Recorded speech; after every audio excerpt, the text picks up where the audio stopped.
몇 주 동안 한국 사회의 이목을 끌었던 가수 김호중 씨가 구속되었습니다.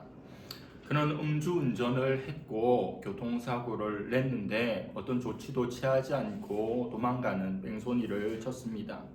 그 후 자신이 저지른 일들을 감추기 위해 소속사 대표와 논의하고 또 매니저를 허위로 자수시켰습니다. 줄곧 자신은 술을 마시지 않았다고 했고 공황장애가 있다는 주장까지 펴기도 했습니다. 그러나 한국은 CCTV 천국입니다. 자신의 행동을 감추는 것은 참으로 어렵습니다. 그의 행적들이 하나씩 드러나기 시작합니다. 어떤 일들이 드러날 때마다 끊임없이 말을 바꾸며 거짓말을 했지만 결국 음주 사실을 인정하고 자수를 했고 구속이 되었습니다. 구속 전 영장 전담 판사로부터 호통을 들었다는 이야기도 전해집니다. 음주운전 심각한 범죄이죠. 음주운전을 해서 사고를 냈더라도 바로 그 자리에서 경미한 일이었기 때문에 필요한 조치들을 했으면 민사든 형사든 합의할 부분들은 합의하고 자신의 면허가 취소되는 정도로 집행유예나 그런 것으로 끝날 수 있는 일이었습니다. 그러나 끊임없는 거짓말과 드러난 여러 일들로 인해 그는 구속이 되었습니다. 최대 징역 15년까지 검사가 구형할 수 있는 중범죄자가 된 겁니다. 죄질이 너무도 안 좋아서 가수 생명이 이제 끝날 것이라고 하는 예상도 여기저기서 나옵니다. 호미로 막을 일을 가래로도 막지 못하는 꼴입니다. 연예인의 몰락은 사실 한두 번 보는 게 아닙니다. 심심하면 이런저런 유명인들의 일들이 드러나고 또 그들이 몰락한 일들이 있습니다. 음주운전은 매우 심각하게 다루는 범죄인데 음주운전 사건을 저지른 그 어떤 연예인들보다 이 죄질이 안 좋기에 최악의 사건으로 기억이 될 겁니다. 김호중 씨가 자신을 소재로 한 영화도 만들어졌던 참으로 어려운 시절을 보내며 정상의 자리에 오르기까지 수십 년이 걸렸지만 그 자리에서 바닥으로 추락하는 데는 단 하루면 충분했습니다. 씁쓸하고 안타까운 일입니다. 또 다른 한 명의 인물과 관련해서도 한 주 내내 마음이 불편하고 이 일이 어떻게 된 것인가 생각하는 시간을 보냈습니다. 바로 개훈련사로 유명한 개통령이라 불리는 강형욱 씨 때문입니다. 저는 강아지들을 너무 좋아하기 때문에 지난 10년 동안 개통령 강형욱 훈련사가 개들을 다루는 방송을 꼭 보았고 또 유튜브로도 챙겨 보았습니다. 세상에 나쁜 개는 없다, 개는 훌륭하다 등 그가 나오는 프로그램들 보면서 재미가 있었고 또 유익했고 참 마음이 따뜻한 선한 사람이라는 생각을 하며 개인적으로 참 좋아했습니다. KBS가 최근에 50년을 맞이하면서 KBS를 빛낸 인물에 이 대통령 강영욱 씨도 들어갈 정도였습니다. 그런데 그의 회사 전 직원이 회사를 나가고 난 후에 충격적인 폭로를 하게 됩니다. 강영욱 씨와 그의 부인이 회사 사람들의 개인 메신저를 훔쳐 보았고 CCTV를 설치해서 그들의 사생활을 그 직장 생활을 감시했다는 내용입니다. 직원들을 인격적으로 대우하지 못했고 심한 갑질을 했고 임금도 9천 몇백 원을 주는 등 그리고 그 자신의 그동안의 이미지와는 달리 개들을 학대하고 함부로 대했다는 내용이 여기저기에서 막 나왔습니다. 근데 강영욱 씨는 침묵했습니다. 아, 정말 그렇구나. 100명면 100명 중 99명이 다 비난의 말들을 쏟아냈습니다. 오랜 침묵을 깨고 금요일 저녁에 강영욱 씨가 부인과 함께 인터뷰를 했습니다. 인터뷰를 진행하며 제기되었던 일들에 대해서 반박할 것들을 조목조목 반박하며 소명했습니다. 그리고 또 객관적으로 자신이 잘못한 부분들을 사과하고 인정하고 또 용서를 구하는 모습도 보였습니다. 직원의 폭로로 너무 큰 데미지가 온 것을 정의라고 한다며 그들이 인터뷰하고 소명함으로 반까지 떨어졌고 그 모든 것을 지켜보는 사람들이 때로는 전 직원 편을 때로는 강용욱 씨 편을 들면서 합의 과정에 오게 되었습니다. 강용욱 씨뿐만 아니라 세상에 그 어떤 누구라도 100% 선한 사람, 100% 악한 사람이 있겠습니까? 직원도 잘못한 부분이 있고 강용욱 씨도 잘못한 부분이 있겠죠. 이 일로 말미암아 회사는 폐업하게 되었고 이제 더 이상 그는 이 세상에 우리가 보는 곳에 나타나지 않을지도 모르게 되었습니다. 노래가 되었건 개훈련이 되었건 그리고 이강인 선수처럼 축구가 되었건 실력은 너무도 중요합니다. 실력을 쌓기 위해 공부하고 돈을 들이고 시간을 들이고 훈련을 하고 연습을 합니다. 그런데 사람은 특별히 공인은 실력만 있어서 대중의 사랑과 인정을 계속 받는 것이 아닙니다. 실력에 걸맞는 인격이 따라주지 않으면 사상 누각이 될 수밖에 없음을 다시 한번 생각하는 한 주였습니다. 새로운 교회 한옥 목사님의 책 칼과 칼집이라는 책 제목처럼 실력이라고 하는 칼을 가지고 있는 것은 중요하지만 성품이라고 하는 좋은 칼집이 있어야 됨을 생각하는 한 주였습니다. 좋은 명금일수록 칼집이 좋아야 칼이 함부로 나서거나 자기 자신을 베는 일이 발생하지 않을 겁니다. 저는 지금까지 살아오면서 요즘 들어서 더욱더 그러하지만 누군가와 만나고 또 교제하고 식사하고 티타임을 가지는 대상에 있어서 가장 우선순위를 두는 성품은 그 사람이 착한 사람 또 순수한 사람일 때 그 사람을 만나는 경향이 있습니다. 착하고 순수한 사람을 만나면 만나는 게 편안합니다. 다른 것들을 꾸며낼 필요도 없습니다. 그 자신 자체가 좋고 또 그를 통해서 나 자신을 돌아보게 되는 유익한 만남이기 때문에 순수하고 착한 사람들 또 그런 친구들 목사들 만나기를 좋아합니다. 오늘 우리 교회에서 목회하셨던 고 하용조 목사님은 생전에 한 인터뷰에서 이런 말씀을 하셨습니다. 조직을 이끌어가는 데 있어서 역시 사람이 중요하죠. 나 같은 경우에는 일꾼을 뽑을 때 우선 중요하게 생각하는 게 두 가지가 있는데요. 순수한 영성과 감성을 봅니다. 사람은 일단은 능력이 있고 없고를 떠나 순수해야 합니다. 영혼이 맑아야 되죠. 무능한 것은 참을 수 있어요. 그러나 교활한 것은 참을 수가 없습니다. 전적으로 동의합니다. 이런 관점으로 오늘 시편 15편을 한번 들여다보면 좋겠습니다. 시편 15편은 사람이 하나님과 함께 거할 수 있는 여러 조건들을 말씀합니다. 이 시편은 좀 독특한데 종교와 신앙과 도덕이라고 하는 것을 때려야 뗄 수 없는 동반자로 묶고 있다는 점에서 각별한 가치를 가집니다. 믿음이라고 하면 로마서가 떠오르고 행함이라고 하면 야고보서가 떠올라 일견 두 개 모순되는 것처럼 여기지만 믿음의 로마서와 행함의 갈라디아서가 야고보서가 너무도 잘 조화를 이룬다는 사실을 우리는 성경 공부를 통해서 알고 있습니다. 시편 15편은 하나님에 대한 믿음, 신앙과 그 하나님을 믿는 백성으로서 섬기는 사람으로서 어떤 성품과 어떤 인격으로 살아가야 될 것인지를 말씀하는 본문입니다. 넓게는 좁게는 하나님의 임재가 있는 그 예루살렘 그곳에 사는 거민들에게 던지는 도덕적인 요구입니다.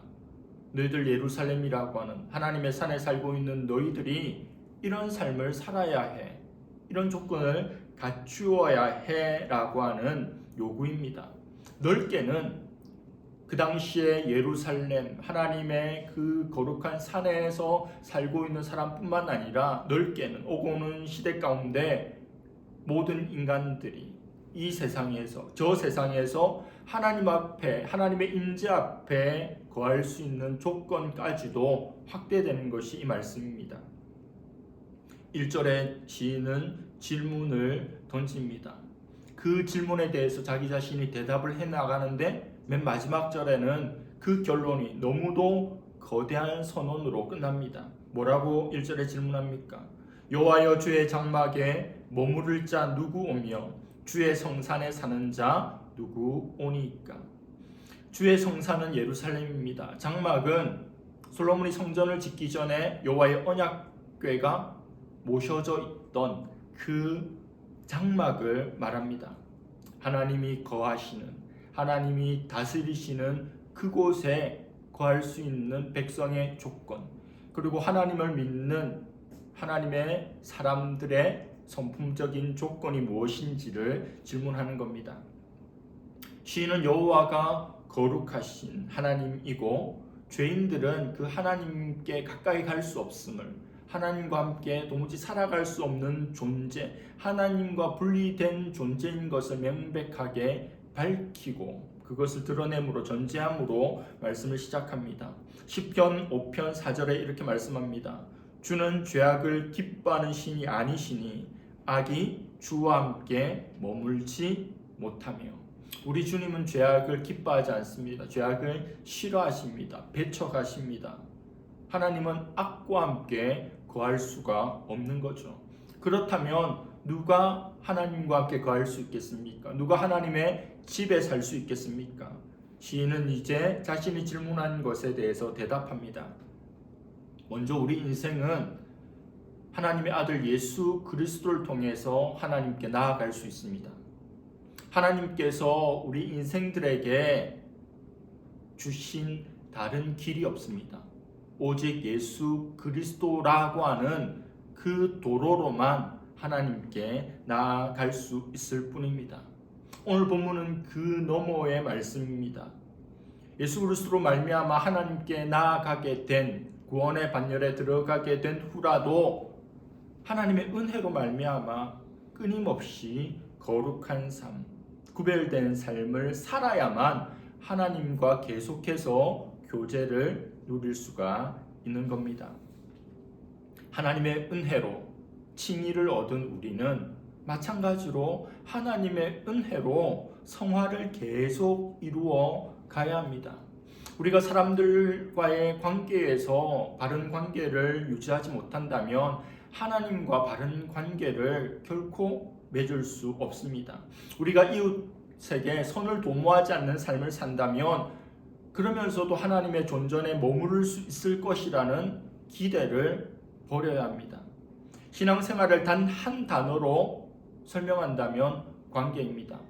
위로는, 수직적으로는 하나님과의 관계, 대신관계, 그리고 수평적으로는 요즘에는 사람들이 자기 아래로 보니까 수평적으로든 또 수직적으로든 다른 사람과의 관계, 인간관계, 그 대인관계가 바로 그겁니다. 신앙생활을 잘한다, 신앙이 좋다는 것은 관계가 좋다는 거예요. 하나님과의 관계가 좋고 사람과의 관계가 좋다는 겁니다.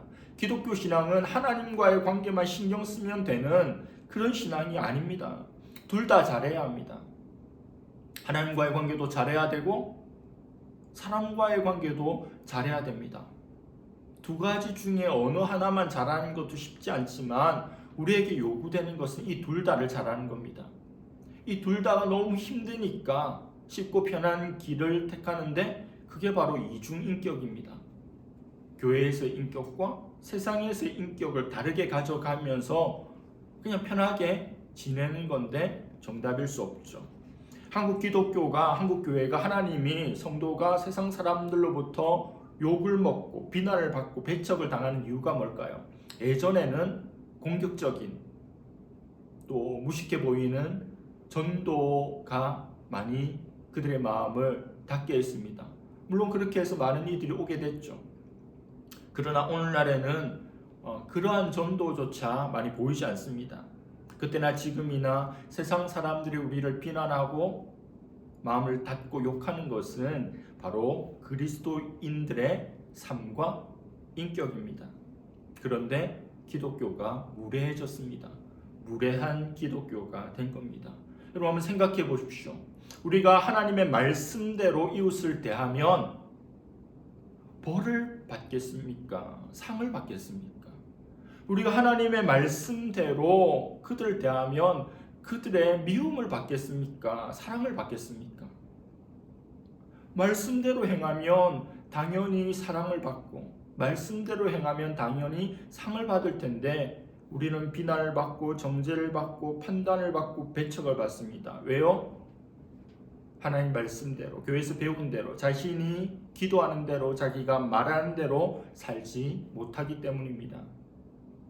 이적의 노래처럼 말하는 대로 살 수 있다면, 말하는 대로 내가 산다면 게임은 끝입니다. 내가 말하는 대로 삶을 살아간다면 성도의 삶이 완성되는 겁니다. 사도행전 11장 24절입니다. 바나바는 착한 사람이요 성령과 믿음이 충만한 사람이라 이에 큰 무리가 주께 더하여 지더라. 성경에 나오는 다른 맥락의 말씀들과 좀 다르죠. 보통 믿음 좋고 성령이 충만하고 은혜가 충만하고 그래서 전도 많이 했다, 능력이 나타났다 이래야 되는데 바나바, 위로자, 권위자 이 사람을 설명할 때는 착한 사람이래요. 사람이 착하다는 게 이렇게 가치가 있기에 먼저 앞세우는 겁니다. 남들보다 웬만한 사람보다 월등하게 착했겠죠. 그럼 단지 착하기만 하고 믿음 없는 그냥 사람만 좋은 사람이냐? 그렇지 않습니다. 착한데 성령과 믿음까지 충만했대요. 그랬더니 그를 통해서 수많은 무리가 주님 앞에 돌아온 일이 일어납니다. 표독스러운 그리스도인, 그 사람 말하는 것, 그 사람의 눈짓, 행동만 봐도 칼에 비이는 것과 같은 그 사람 앞에서 뭔가 할 수 없는 존재가 있다면, 그게 우리의 모습이라면 하나님이 기뻐하지 않는다는 것을 알아야 합니다. 하나님을 사랑한다고 하고 또 실제로 하나님을 사랑하여서 말씀을 많이 보고 기도를 많이 하고 전도도 많이 하고 구제도 많이 하고 봉사도 많이 하고 헌신도 많이 한다고 해도 사람 사랑하는 게 나타나지 않으면 그 사람의 점수는 0점입니다. 아니 50점도 아니라 0점이라고 그렇게 좀 극단적으로 말씀하십니까? 그렇게 심하게 말씀하십니까? 생각할 수도 있겠습니다. 만약 그렇다면 달리 말해 보겠습니다. 빵점이라 생각하지만 다르게 표현하면 이렇습니다. 어떤 시험을 치는데 60점까지는 합격이고 59점부터는 꽈락인 그런 시험이 있습니다. 그런 시험들이 있죠. 변호사 시험, 세무사 시험도 다른 과목 다 100점 받아도 한 과목이 꽈락되면 전체가 그냥 탈락입니다. 균형 잡힌 성적을 요구하는 거죠. 어떤 사람이 시험을 쳤는데 59점이에요. 그럼 꽈락이죠. 그럼 불합격입니다. 아까 말했던 0점과 59점은 점수가 달라요. 0점은 너무 못한 거고 59점은 좀 아까운 건데 결과는 똑같이 둘 다 탈락인 겁니다. 이것이 하나님의 말씀의 관점이고 이 신앙이 바른 신앙입니다. 성경에 밑줄을 그을 게 아니라 우리 삶에 밑줄을 그어야 할 때입니다.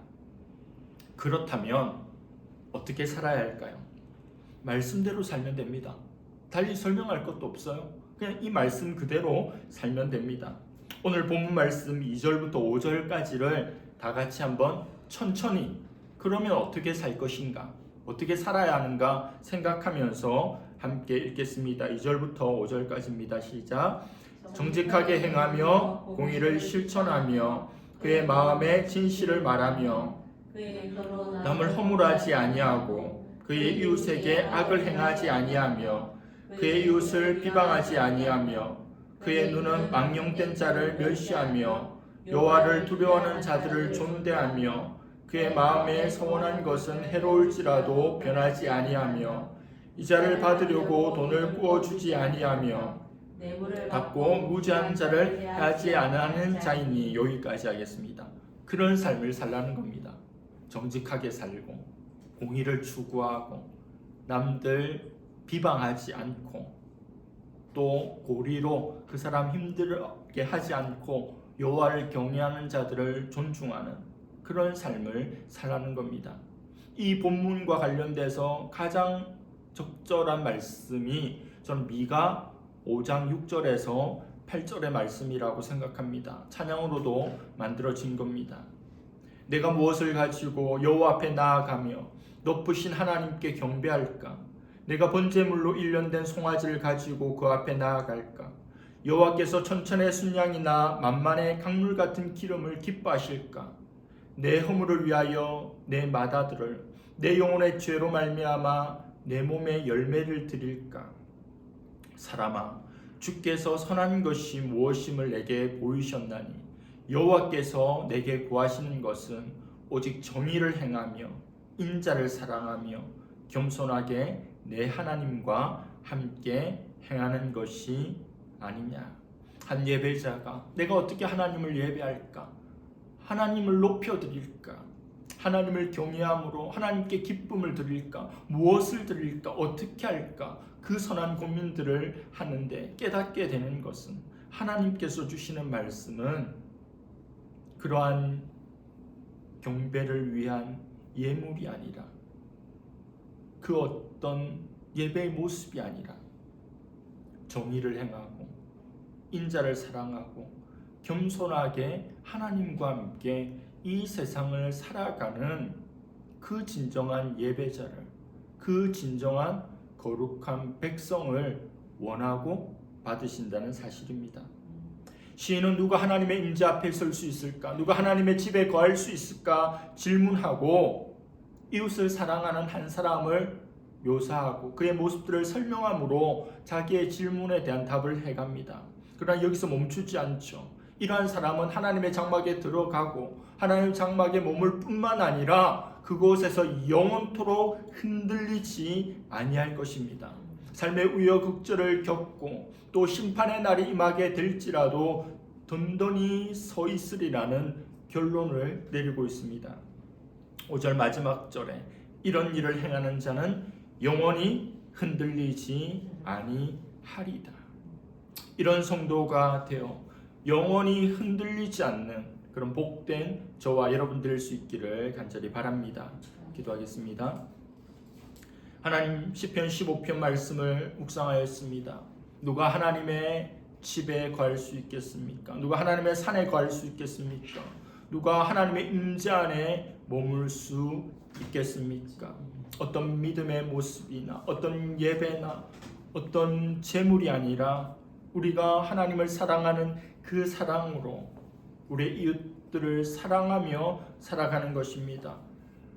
정의롭게 행하며 말하며 또 공의를 추구하고 그들을 힘들게 하지 않고 괴롭히지 않고 그들을 사랑하고 섬기고 비방하지 않고 욕하지 않고 하나님을 경외함으로 살아가는 것이 하나님의 백성의 마땅한 바이며 그것이 바로 거룩이며 그것이 바로 주의 집에 머물 자의 조건인 것을 살펴보았습니다. 하나님, 우리가 살아가는 곳은 교회가 아니라 세상입니다. 이 세상 가운데 하나님의 살아계심을 보일 뿐만 아니라 하나님 말씀을 실천하고 하나님 나라를 구현해 가는 우리가 되게 하여 주시옵소서. 교만한 모습, 무례한 모습, 건방진 모습들 내려놓고 겸손히 주님과 함께 사랑으로 행할 수 있는, 그래서 주의 집에서 영원토록 흔들리지 않는 우리가 되게 하여 주시옵소서. 감사드리며 예수님의 이름으로 기도드립니다. 아멘.